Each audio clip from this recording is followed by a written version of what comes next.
Vigilância em saúde, assistência farmacêutica, ciência, tecnologia, inovação em saúde. Está no ar o podcast do projeto Integra. Integra Podcast.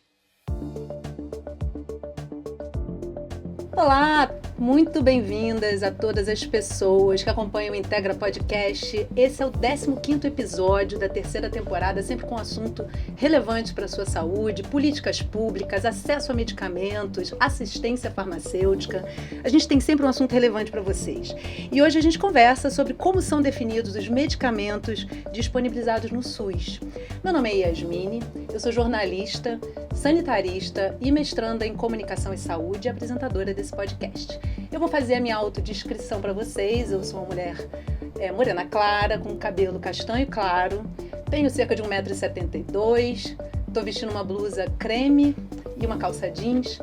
E sempre um desafio fazer essa autodescrição, né, Silvana? Comigo nessa conversa de hoje, além da Silvana, Luciene Bonan, diretora do Departamento de Gestão e Incorporação de Tecnologias em Saúde, da Secretaria de Ciência, Tecnologia, Inovação e Complexo da Saúde, do Ministério da Saúde e da Comissão Nacional de Incorporação de Tecnologias no Sistema Único de Saúde, a Conitec. Luciene, muito obrigada por ter reservado um tempinho na sua agenda, que está bem concorrida, né, nesse momento, para estar aqui com a gente hoje. Muito obrigada, Yasmine. Obrigada a todos vocês também pelo convite. Agradeço por estar aqui. É sempre bom, né, falar sobre o nosso trabalho, num bate-papo, né, então que as pessoas possam entender um pouco mais do que a gente faz na Conitec. Eu também vou fazer minha autodescrição. Eu tenho 1,72 m, pele branca, cabelo castanho claro, olhos claros. E estou aqui também vestido uma roupa branca, também para estar aqui com vocês. Também com a gente a Verônica Stasiak Bednarczuk. Falei seu sobrenome certinho, Verônica. Fundadora e diretora executiva do Instituto Unidos pela Vida. E como debatedora, minha companheira, parceira, sempre aqui com a gente, fazendo provocações indispensáveis, super relevantes, Silvana Nair Leite. Ela é representante do Instituto Escola Nacional dos Farmacêuticos, professora da Universidade Federal de Santa Catarina e coordenadora do Programa de Pós-Graduação em Assistência Farmacêutica. E, além disso, né, Silvana, você também é membro da Conitec, como representante do Conselho Nacional de Saúde. Mais recentemente, né? Então, mais aprendendo aí. Como em todos os episódios, mas eu acho que hoje, de forma especial, você tem bastante a contribuir com a gente. Eu queria que você queria te convidar a começar o programa falando para a gente de onde é que surgiu, qual é o fogo inicial da proposta dessa pauta, né, que motiva bastante a gente a conversar sobre esse tema. Essa pauta a gente já vinha há um tempão ensaiando, querendo trazer. É uma pauta super atual. Mas antes eu vou pedir a autodescrição da Verônica. Em algum momento eu ia cobrar isso dela.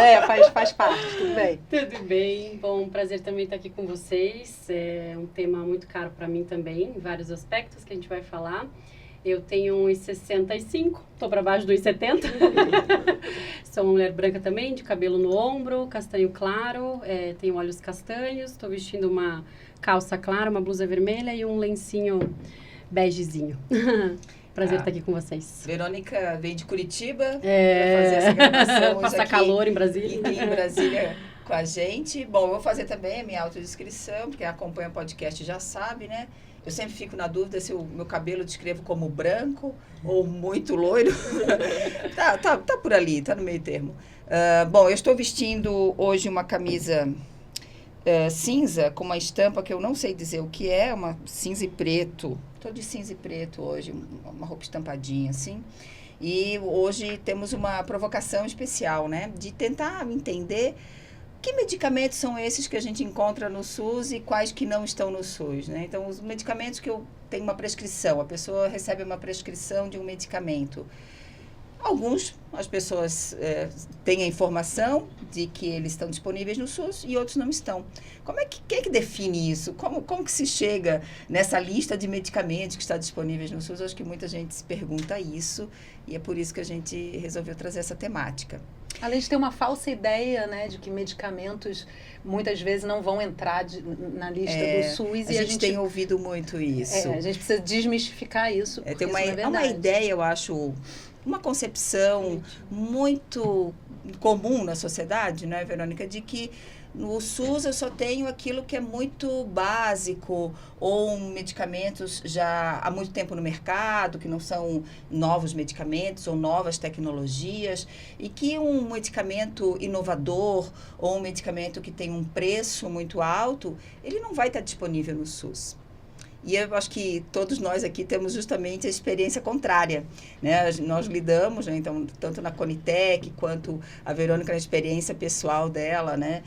E dos pacientes que ela representa, muito pelo contrário, né? Que as tecnologias de altíssimo preço têm sido incorporadas já há algum tempo no Sistema Único de Saúde, têm sido disponibilizadas, mas tem um critério para isso, tem uma racionalidade que envolve esse processo, que me parece algo relacionado à própria segurança dos pacientes e à organização do sistema de saúde, para ser um sistema de saúde que é o nosso, grande, universal, que atende a demandas as mais diversas. Então, essa é a questão.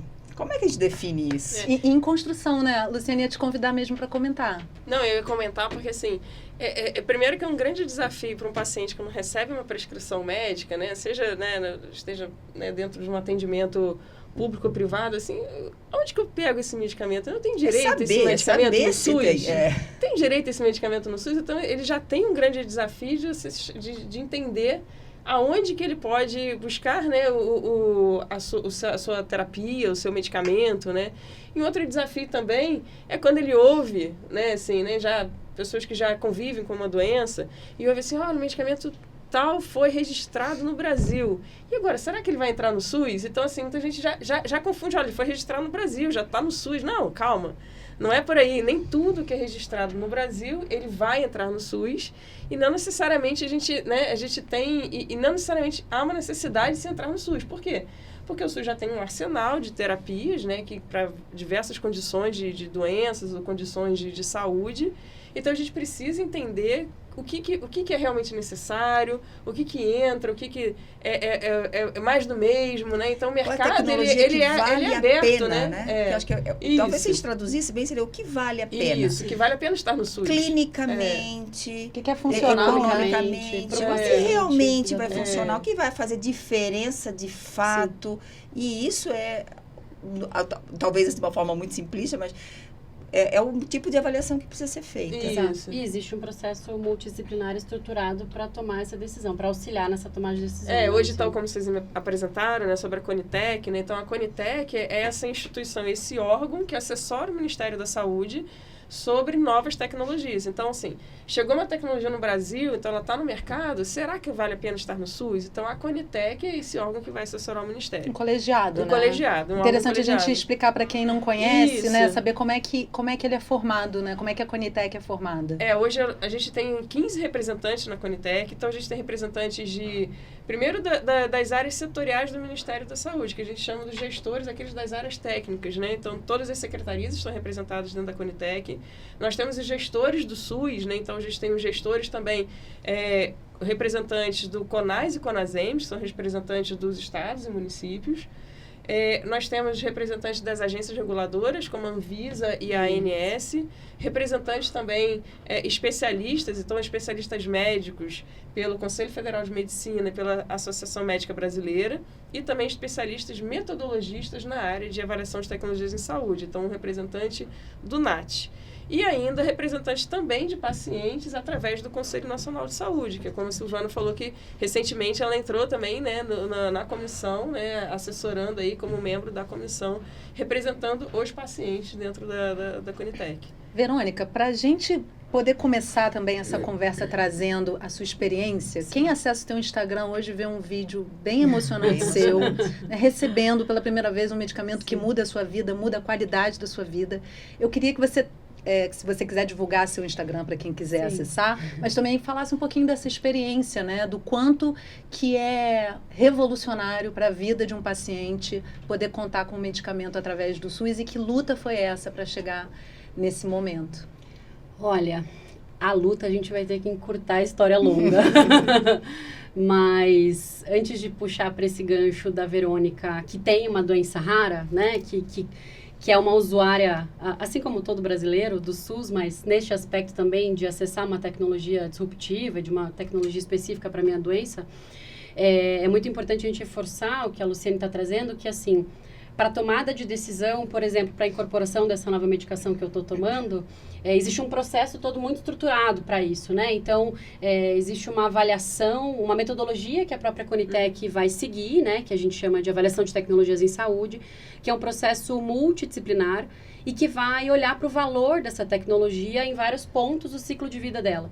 E tem várias variáveis que têm que ser analisadas, né? Então, por exemplo, para essa medicação que eu estou usando agora ter sido incorporada no SUS, para além de todas as questões de segurança, eficácia, efetividade, registro regulatório, né, e sanitário no nosso país, além do país de origem, também foi feita toda a apreciação de questões econômicas, dispensação, segurança, impacto orçamentário, efetividade e eficácia dessa medicação.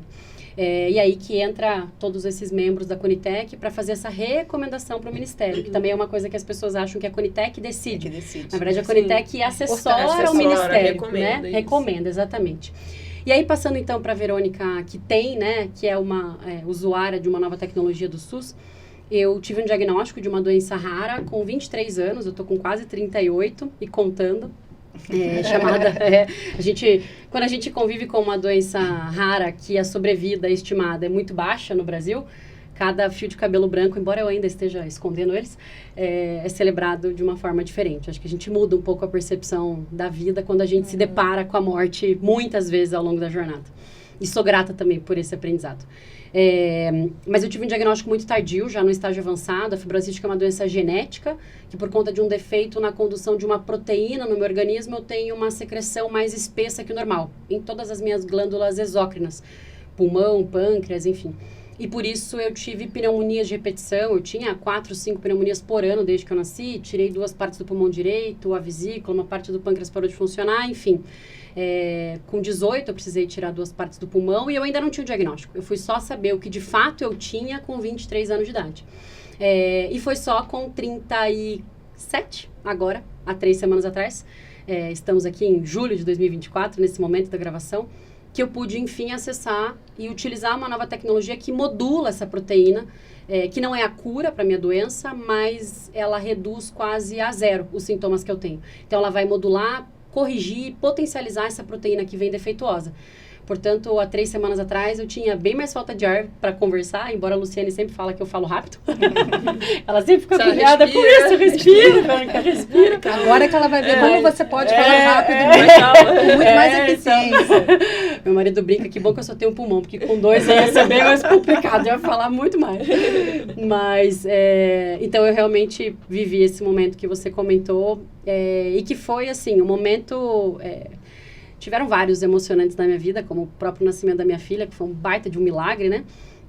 Mas receber essa medicação e poder começar a ter uma esperança de uma vida um pouco mais longa e especialmente com muito mais qualidade, e escutar da minha filha que eu cansei ela nas férias, eu acho que é a maior evidência de vida real que a gente pode ter, que tecnologias, a medicina está avançando cada vez mais e que a gente precisa, voltando para o gancho que eu comecei, analisar todas as questões de segurança, eficácia, efetividade. Não é tudo que é registrado no nosso país ou descoberto no mundo que a gente vai poder disponibilizar para o paciente, porque existem 1 milhão de questões que a gente precisa analisar. Sim.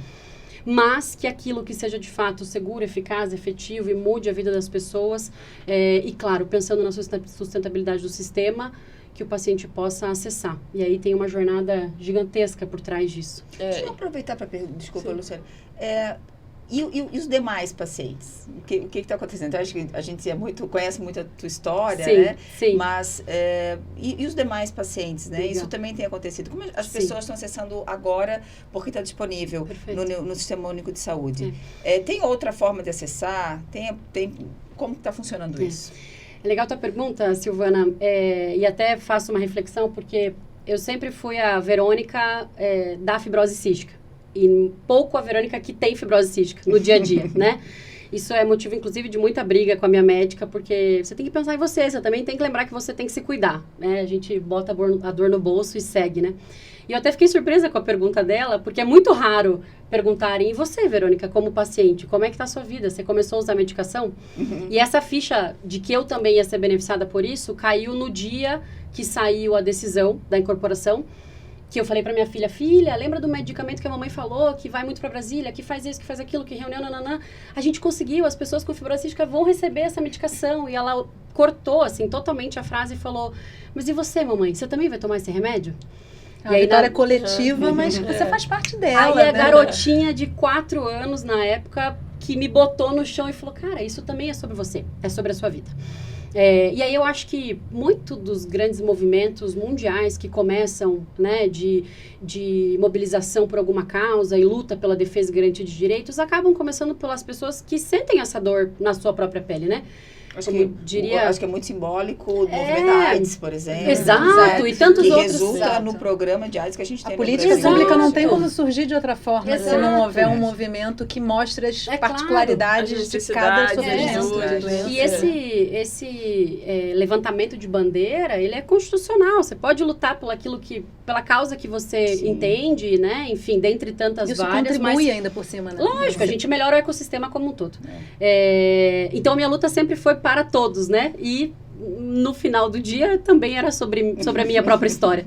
Então, a gente está vendo hoje no Brasil, a gente teve a aprovação dessa nova tecnologia em questão mais recente para a fibrose cística, que são 3 moléculas, né? E que elas fazem realmente essa correção, essa potencialização da proteína, em 2009, junto ao FDA.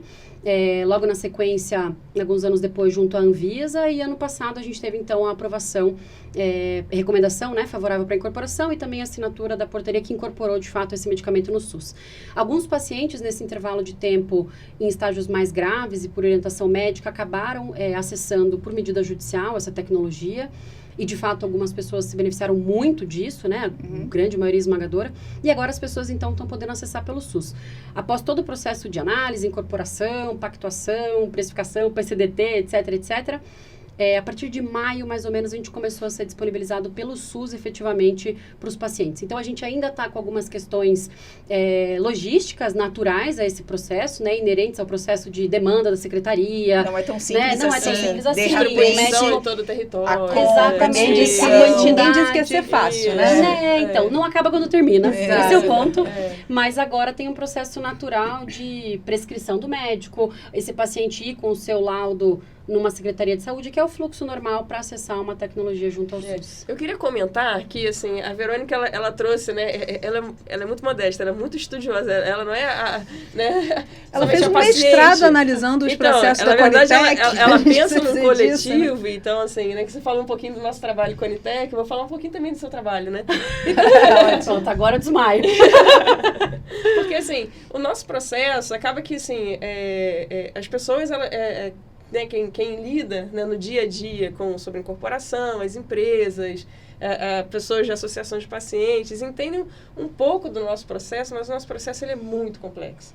Então, assim, a gente tem um prazo, por exemplo, de 180 dias de análise de uma tecnologia, mas ali você tem que olhar quais são as evidências disponíveis em artigos, a qualidade dessas evidências, não é qualquer artigo que pode entrar ou não. Não, então tem que ter um limite de viés, né? Eu grande vi confusão. que tem um artigo, um estudo. Isso, mas não é qualquer artigo, então tem a qualidade, para ser os melhores artigos. Depois você faz uma perspectiva econômica daquele processo, impacto orçamentário, outras 1000 questões que a gente discute ali dentro no âmbito do comitê, do comitê, da Conitec, sobre implementação. Mas tem um lado que é muito importante, que é como que os pacientes trazem, né, a sensibilidade do tema. Que isso a gente não lê em artigo. A gente não consegue captar isso do artigo. Então, essa parte da participação social, que aí a Verônica ela faz muito bem, que é capacitar as associações, né? Então, ela, na escrita, na análise dela do mestrado. Então, tudo isso mostra, né, como que uma pessoa assim, que também tem essa dor, né, também tem a doença, mas ela se capacitou para que as associações de pacientes, né, desse tema e de outras, eu sei que você trabalha com outras, assim, né, capacitando, né, então também trazendo com outros temas, né, isso como é importante dentro da Conitec, porque a gente tem ali no âmbito, né, da análise de cada tema, uma perspectiva do paciente. A gente chama um paciente que a gente seleciona através de chamada pública, depois a gente conversa, entrevista e chama aquele paciente que usa a tecnologia para ele descrever. E o melhor quando um paciente ele vem descrevendo o que ele tem de doença. Sim. Porque a gente consegue, né, trazer uma perspectiva se aquele medicamento que a gente está avaliando, ele vai atender as necessidades do paciente.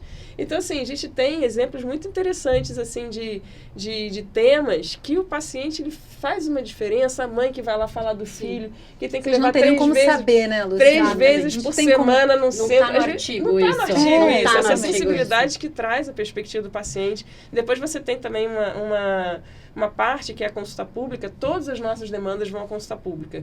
E na consulta pública a gente tem muitas vezes milhares de contribuições, depoimentos de pacientes, de familiares, de como que lidam com a doença, como é que lidar com o medicamento e como aquilo é importante. A gente lê todas aquelas contribuições, faz análises qualitativas, né? Então até foi tema do mestrado também da Verônica, mas como esse papel de né, traz a sensibilidade do tema, isso é muito importante. E no caso da doença rara, isso tem uma especificidade, porque as doenças raras talvez tragam desafios a mais, né, para vocês.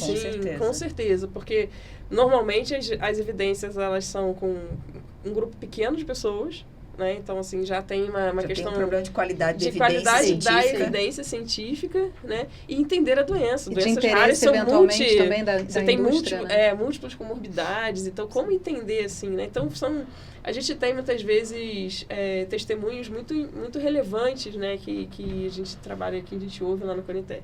Então, esse trabalho da Verônica também foi super importante. É super importante, assim, né? Dentro de todo esse contexto das associações. A participação que tem tido, agora é rotina, né, na Conitec, tem aspectos bastante complexos para analisar. Eu lembro que recentemente teve um caso de um paciente que nas nossas questões para o paciente durante a reunião da Conitec, a gente acabou entendendo que, por exemplo, o impacto orçamentário que havia sido calculado não seria aquele. Sim. Porque, de fato, o uso cotidiano do produto não era exatamente o mesmo que trazia nos estudos. Isso. E que, portanto, a gente poderia rever e com certeza vai melhorar a possibilidade de ser incluído no SUS a partir da experiência do que é real, do que é cotidiano. Das especificidades mínimas, então, né? Tem um valor, né, que não dá nem para prever exatamente, né, Luciana? Tudo o que pode ser agregado a partir da experiência que tanto os pacientes quanto alguns especialistas também, a gente também tem ouvido alguns especialistas. Ajuda muito.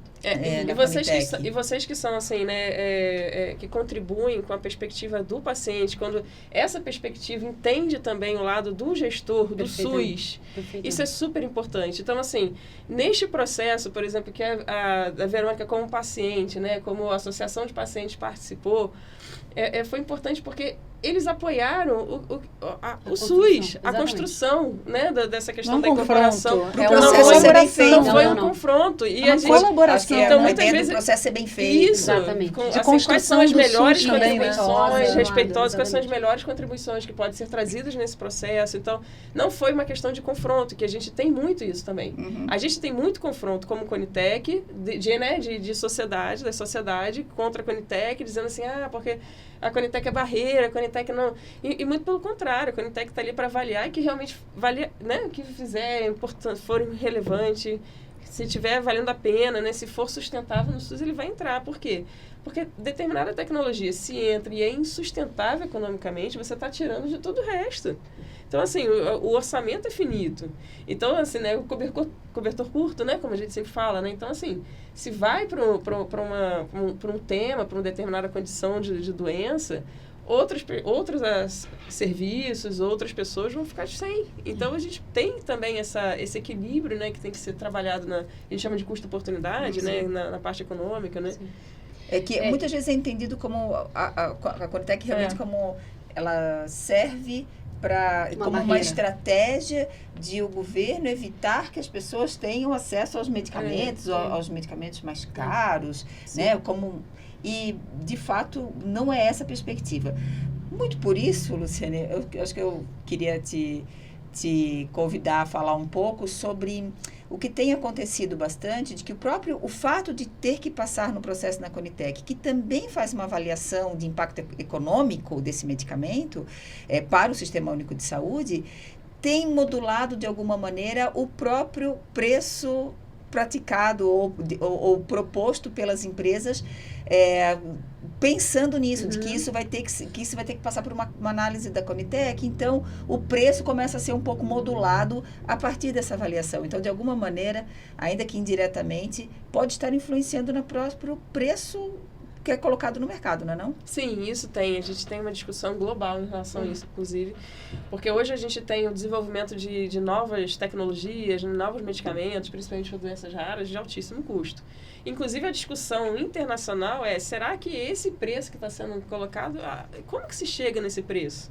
Então, que não é o custo, é o preço. É o custo, né? Exatamente, é o preço. E esse preço, será que ele realmente, que fala baseado em valor, que é baseado na entrega dele? Então, assim, ou esse preço está sendo especulado pelo mercado. Então, hoje Até a gente porque o Ministério da Saúde brasileiro é um grande comprador de medicamentos. Não, e a gente vê uma crescente. Então, assim, quando chegaram os inibidores de tirosina quinase, né, numa grande evolução para a oncologia, lá nos anos 2000, 2010... R$5.000 por mês era muito caro. Então, agora chega a ser já dizia que era insustentável. E então, assim, 10 anos depois, 15 anos depois, a tentativa são tratamentos de milhões por paciente. Então, a gente tem visto essa realidade, mas será que isso realmente é o custo do desenvolvimento, é o valor de entrega da tecnologia? Ou é uma especulação de mercado? Então, a gente tem que trazer isso para a realidade, então, trazer isso para a entrega. O que a gente tenta fazer, né, dentro de todas essas análises é tentar valorar o que é aquela entrega, né? Então, o que tem de resultado. Sim. Então, essa questão, a Conitec, ela traz isso. A gente tem alguns parâmetros econômicos que a gente avalia lá no âmbito da Conitec, então, se vale a pena, se é custo efetivo para o SUS, para o sistema. Então, esses preços, eles chegam mais próximos, né? Com grandes descontos dentro dos preços de referência, né? Que no Brasil, a gente tem uma regulação de preços de mercados, né? De medicamentos, a CEMED. Então, a gente chega com preços com maiores descontos, porque a gente tem um grande mercado de escala no Brasil, né? Além desse processo também super importante, que é da avaliação de tecnologia de saúde. Tem uma outra coisa que estou me lembrando que acontece muito, eu ouvi recentemente ainda numa atividade pública do Conselho Nacional de Saúde, assim, porque tais medicamentos, por que não estão incorporados tais medicamentos? Não, acho que, voltando para a nossa temática, eu acho que é importante também entender o que a Conitec avalia para entrar ou não no SUS. Assim, não existe assim, existe o medicamento e então a Conitec vai avaliar para entrar no SUS? Não é assim, né? E ainda bem que não é assim, porque nem daria conta, porque entram muitos medicamentos no mercado, né? E muitos deles, na verdade, não valem a pena. Vou usar esse termo, né? Não valem a pena por vários aspectos. Mas alguns medicamentos vão para avaliação na Conitec, outros não chegam a ser avaliados. Então, acho que a gente tem uma diferença do mercado de outros países, onde os sistemas de saúde, eles têm, assim, a maior parte dos medicamentos que entram no mercado é porque são disponibilizados pelo sistema de saúde. Aqui a gente tem uma partição, uma fragmentação do sistema de saúde também. Então, a gente tem a saúde suplementar, né? Então, de forma complementar ao SUS, mercado privado, né? Então, o paciente tirar do bolso comprar.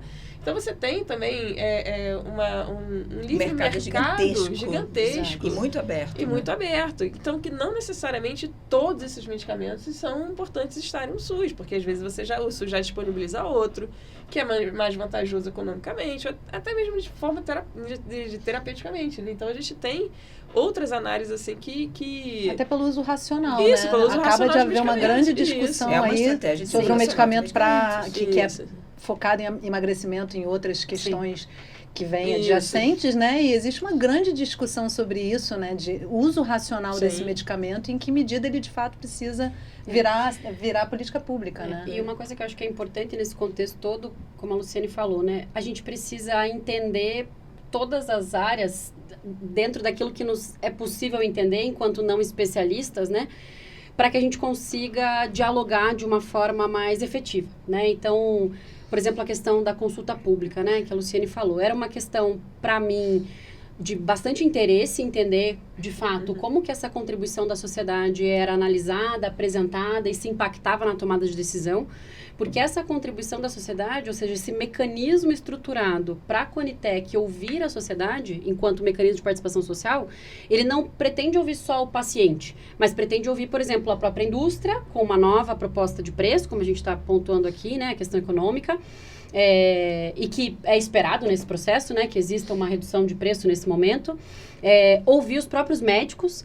E aí, muito daquilo que a gente falou, isso não está no artigo. Então, assim, a evidência de vida real, o relato de vida real que esse médico pode trazer, é o que ele está vendo no dia a dia dele, do consultório, e que o tomador de decisão não tem acesso a essa informação porque ele não tem essa vivência. E o paciente, então, assim, vamos pegar, a gente está falando de incorporação de uma nova tecnologia, mas vamos pensar, por exemplo, uma mudança de via de administração. O quanto isso em horas pode ajudar um paciente na qualidade de vida dele? Ou na fibrose cística, que eu dei o exemplo, né? Pegar um número, ganhou 1% de função pulmonar é pouco, se você pensa no número. Mas para a fibrose cística, você deixar de perder função pulmonar é maravilhoso, entendeu? O maior ganho que você pode ter, entendeu? Né? Você não perder função pulmonar. Então, quem que vai conseguir te dizer isso? É a pessoa que convive com isso. E aí, eu acho que muito do que eu tenho tentado fazer nessa jornada de, né, estudar muito sobre a participação social, dialogar com o DGITS, né, discutir sobre isso, trabalhar sobre isso, a gente precisa desmistificar a complexidade que foi colocada em cima desse processo todo, Conitec, consulta pública, É um lugar, é um espaço que a gente tem, primeiro, que pensar como quem toma a decisão. Então, vamos supor que eu tomaria essa decisão, mas eu não entendo nada de fibrose cística. Então, o que eu gostaria de receber e que poderia me ajudar? Enquanto isso, você está levando também o que eles podem olhar como uma pessoa que vivencia, né? A primeira coisa que a gente sempre tem que repetir 1000 vezes, não é copia e cola, não é a quantidade, não é uma votação. E aí, nessa mesma esteira, né, de diálogo, de precisamos entender cada papel e suas responsabilidades, o usuário que vai enviar sua contribuição, e eu tenho falado muito sobre isso, né, um tripé que sustenta a qualidade da decisão em ATS. Está lá na primeira ponta o usuário. É a pessoa que vai enviar a sua contribuição, seja ele indústria farmacêutica, paciente, familiar, sociedade médica, enfim. Ele tem que enviar isso com uma qualidade nesse relato, né? Contando realmente o que está acontecendo com ele. Em 3 dias senti XYZ, minha vida acontece tal coisa. O mais concreto possível. Exatamente, para ajudar a tomar decisão. Na segunda ponta está quem recebe esse dado e analisa esse dado, ou seja, o tecnologista, o avaliador, e que vai apresentar para o tomador de decisão, né? E na terceira ponta está o próprio tomador de decisão. O que o tomador de decisão faz com essa informação, como ele valora essa contribuição. E aí é claro que a gente vai ter problemas em todas as etapas, desde a qualidade da contribuição, desde a qualidade da evidência, da qualidade da análise, da qualidade da utilização disso. Então, é sempre ponto, né, Luciane, de muita discussão, o que o membro do comitê falou, como que o usuário mandou essa contribuição, como que isso foi analisado. Mas a gente também tem que olhar os avanços do processo e, a partir do seu ponto de vista, que foi, por exemplo, o que eu fiz no meu mestrado, ok, a gente tem, então, um mecanismo, a gente tem quem analisa, mas o que estão fazendo com isso de fato? E responsabilizar cada ator pelo seu trabalho. Também não dá para tirar a responsabilidade do usuário de mandar uma boa contribuição, porque senão o processo... Não tem o que analisar. Exatamente. Mas também o próprio membro do comitê, como é que ele está valorando isso? Para que isso seja, de fato, efetivo, né? E utilizado. Esse mecanismo não seja apenas simbólico e eles têm uma evolução muito significativa aí nos últimos anos, até com a própria análise que tem sido feita pelo próprio DGITS, então as coisas estão evoluindo. E a sociedade também tem entendido mais sobre esse processo. E essa participação social, ela traduz o que a gente fala que é o desfecho. A gente busca o desfecho, né? Então, o desfecho duro, sobrevida, expectativa de vida, ou função pulmonar. E a participação social, ele traduz isso. Então, assim, é o paciente que falou assim, né? O usuário lá que falou assim, é a primeira vez que eu consigo dormir deitado a noite inteira. Nossa. É a primeira...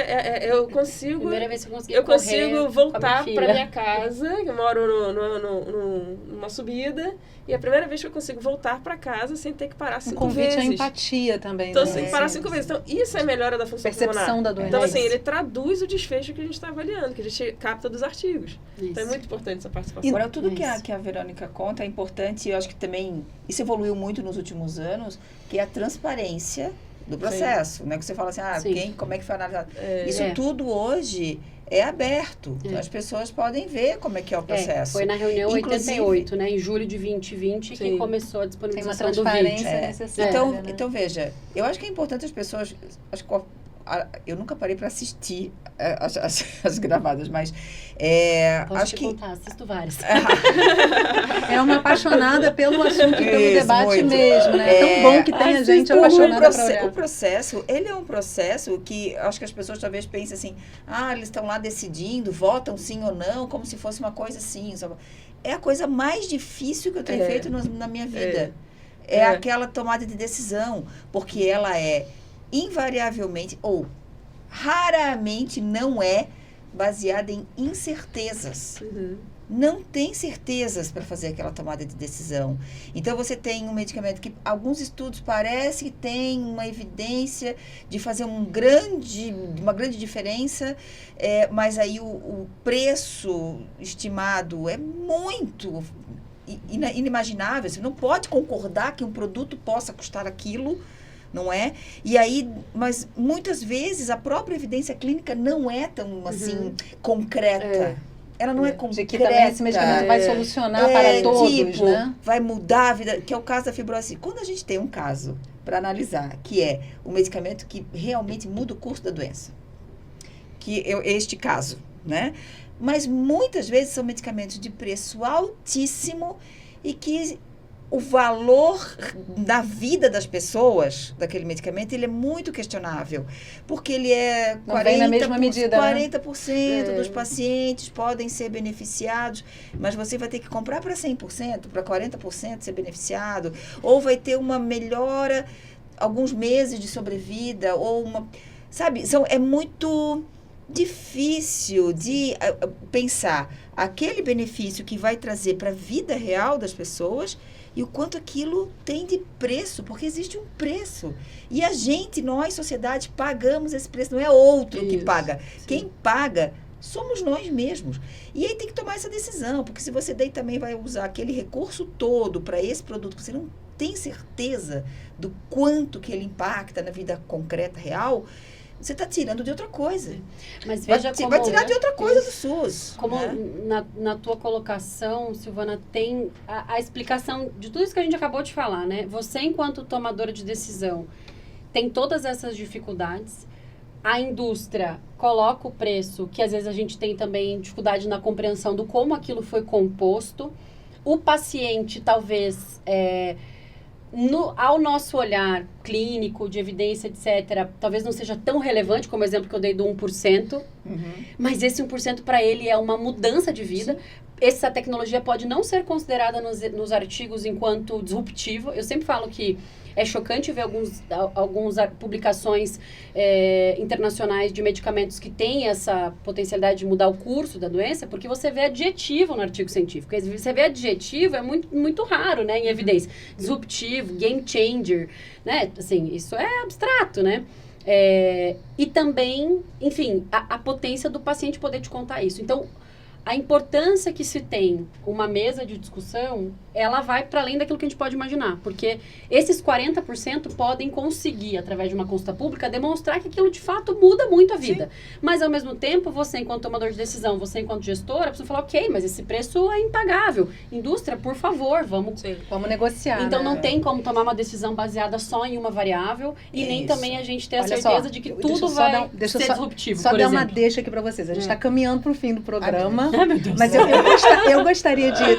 cabe a mim essa tarefa desagradável, informar que a gente está chegando no final do programa, mas eu acho que a gente não pode terminar, a gente tem ainda um tempinho para mais uma rodadinha rápida. Luciana, a gente não pode terminar sem ressaltar que a Conitec não é a única etapa, né, para essa aprovação de inserção na lista do SUS. Queria que você brevemente trouxesse para quem é leigo, para quem não está acompanhando todos esses debates, como é que isso se dá, né? Porque muitas vezes a pessoa não tem uma doença tão complexa, mas ela se pergunta, poxa, por que eu não chego na farmácia do posto de saúde e retiro ali imediatamente, né? Qualquer remédio, né? Então, primeiro que a gente tem, a Conitec, ela faz o primeiro passo de assessorar o Ministério da Saúde, né? Então, em termos de recomendação, o Ministério da Saúde é ali que vai, né, canetar, né, dizendo assim, incorporo ou não incorporo, a partir da recomendação da Conitec. Depois você tem etapas que é sobre decidir quem que vai financiar aquela tecnologia. E aí você tem a Comissão Intergestores Tripartite, a CIT, que ali é a União, Estado, Município, para dizer assim, bom, da onde agora que vai vir o recurso para financiar aquela tecnologia. E você tem um prazo também de implementação, né, que a gente tem aí regrado, mas que esse prazo ele precisa trazer aspectos como programação da compra, então a seleção, da onde que vai comprar, o processo de aquisição, né, licitatório também, ele tem, a empresa tem que ter várias etapas. A empresa tem que ter, a empresa tem que ter, né, então tem que ter um mínimo de tempo para ela produzir, né, se ela já não produz ou não está, né, aguardando a escala que virá do Ministério da Saúde. Então você tem N etapas que estão dentro desse processo da implementação, ou seja, de chegar a caixinha lá na mão do paciente. E depois disso ainda tem toda uma etapa de distribuição, logística, né? Então todo o território brasileiro, então dependendo da tecnologia ainda é cadeia de frios, né? Então tem que ser refrigerado, até onde que vai armazenar, como é que chega. Então assim, é um processo longo. No meio dessa etapa, a gente também trabalha o protocolo clínico de diretriz terapêutica, onde vai ali trazer dentro de uma doença os aspectos de diagnóstico, tratamento e monitoramento dessa doença. Então a gente também trabalha isso dentro do protocolo no Ministério da Saúde, também avalia dentro da Conitec. Então a gente tem um trabalho muito amplo até fazer chegar, né, aquilo que a gente avaliou, né, na mão do paciente. Sim. Né? Verônica, para quem está ouvindo a gente e que vivencia ou a mesma doença que você vivencia há tanto tempo, ou outra doença rara que está nessa luta, queria que você trouxesse alguma mensagem para essas pessoas e o que você acha que fica de mais relevante olhando aí essa trajetória de busca que se encerrou, pelo menos essa etapa, com a chegada desse medicamento para você. Olha, primeiro de tudo, em linha com o nosso tema, a gente vive num país e tem o privilégio de ter um sistema como o SUS, né? Então, a gente fica falando muito, porque vamos para os Estados Unidos, vamos, né? Enfim, poxa vida, o sonho americano não é exatamente assim, para quem tem algum problema de saúde, para alguém que necessita, né? Bem diferente disso, inclusive. Silvana ri, né? Porque realmente é uma distância grande, né? Então, assim, primeiro de tudo, a gente ter o privilégio de estar num país onde a gente tem um SUS. Sistema universal. Sistema universal. E que, sim, tem vários problemas, a gente, né, sempre tenta apontar, ajudar, enfim, mas a gente tem. Acho que num segundo momento, claro, enquanto uma pessoa que convive com uma doença rara, é inegável a gente dizer que não é uma jornada fácil, né? Mesmo com o SUS, existe uma odisseia para você conseguir achar o seu diagnóstico. Eu, com 12 anos, me mudei para a capital do Paraná, morava numa cidade muito próxima. Minha mãe fez das tripas coração para eu conseguir acessar o que tinha de melhor em pneumologista. Mesmo não tinha plano de saúde, a gente tentava o que dava, e mesmo assim eu recebi meu diagnóstico com 23 anos de idade, e a fibrocística é uma doença que você pode identificar quando a criança nasce. Então a gente ainda tem uma dificuldade gigantesca no âmbito das doenças raras, de conhecer as doenças raras, a odisseia diagnóstica, a jornada desse paciente. Depois que essa tecnologia é incorporada, para você conseguir acessar, leva tempo, então tem muitas questões, para além de toda a dor e dificuldade que essa pessoa passa no seu dia a dia, né? Então, tem as doenças que demandam mais questões até físicas, internações, enfim, doença rara é um assunto muito delicado, não é uma jornada fácil, mas a gente tem uma rede no Brasil também que tem se fortalecido cada vez mais, de associações de pacientes, de pesquisadores, de novas tecnologias, do próprio olhar do SUS, do Congresso Nacional, para isso, pautas políticas. Então, eu acho que essa bandeira tem crescido muito no país. E volto a dizer que temos o privilégio de estarmos no SUS. E, portanto, se fazemos parte dele, também temos que ajudar a construir isso de uma forma mais robusta. Silvana, te convido a encerrar. Você, depois dessa conversa, assim, achei tão rica a conversa para mim, que não vivencio nenhuma doença rara, né? E não faço parte da Conitec. Para mim foi muito aprendizado, assim. Achei o tema muito bom. O que você gostaria de deixar como mensagem final sobre essa temática? Eu acho que o que a gente ouviu muito hoje aqui é da oportunidade de como o cidadão brasileiro pode participar da construção de uma política pública. E que eu acho que talvez a Verônica traz muito essa mensagem, eu acho muito interessante, de que não é uma questão individual. Porque para a gente manter um sistema de saúde como a gente tem que ter uma organização disso, precisa ter uma forma de mantê-lo existindo, funcionando. E não vai ser da perspectiva individual. Cada paciente tem, sim, a sua necessidade, o seu interesse. Tudo isso é extremamente importante e é isso que realmente importa. No entanto, tem que pensar que nós temos uma perspectiva de sistema. Então, essa perspectiva de sistema exige que nós tenhamos uma organização para fazer isso. Eu acho que é isso que a gente tentou um pouco contar, né, aqui, de como está funcionando isso no Brasil. Então, acho que pensar nessa perspectiva coletiva, então, sempre um paciente organizado com os seus pares, ele sempre vai estar muito mais fortalecido do que um paciente individual. Sem dúvida. Sempre. E é esse paciente coletivo, esse sujeito coletivo, esse sujeito organizado, é que tem capacidade... E alfabetizado no tema, né? Que conhece o tema, que sabe do que está tratando, é ele que faz... a gente ter o sistema de saúde que a gente tem.